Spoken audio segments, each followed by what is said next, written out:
అండి, జీడిపప్పు కూర చెప్పాను కదా, జీడిపప్పు పొటాటో కూర. దాంతో బిర్యానీ చేయడం చెప్తున్నాను. దానికి ఆయిల్ పెట్టి ఫస్ట్ క్యారెట్ బీన్స్ వేసుకోవాలి. క్యారెట్ బీన్స్ ముక్కలు కట్ చేసి వేసుకోవాలి. ఇలాగా జీడిపప్పు బంగాళదుంప కూర ఇందులో వేసేయాలి. జీడిపప్పు పొటాటో కూర చేశాను కదా, అది ఇందులో వేసేసి ఒకవైపు వేగనివ్వాలి. ఇలాగా ఆ కూర వేసి వేగనివ్వాలి. ఇది వేగాక ఇందులో బాస్మతి రైస్ వేయాలి. బాస్మతి రైస్ వేసి ఇది కూడా కొంచెం సేపు ఫ్రై చేయాలి.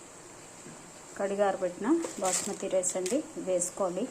అలాగా బాస్మతి రైస్ వేసి కొంచెం టర్మరిక్ వేసి వేయించుకోవాలి.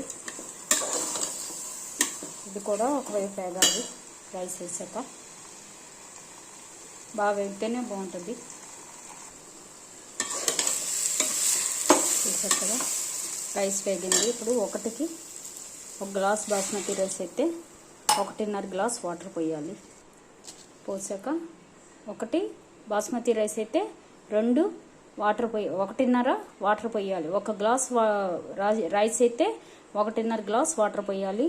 అలాగే బాస్మతి రైస్ని ఒక 10 మినిట్స్ వాటర్లో కడిగేసి నానబెట్టుకోవాలి. అప్పుడే రైస్ బాగుంటుంది. సరిపడా సాల్ట్ కూడా వేసుకోవాలి.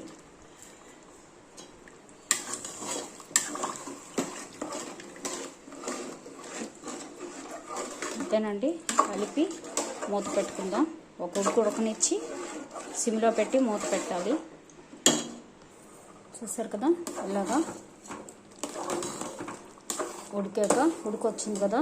ఇప్పుడు దీన్ని చూడండి, బాగా ఉడుకుతుంది కదా. ఇప్పుడు దీన్ని సిమ్లో పెట్టి ఉడకనిద్దాం. ఓకే,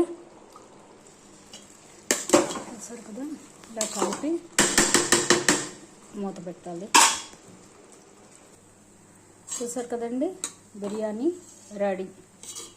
సూపర్ కదా, మీరు ట్రై చేయండి. Thank you.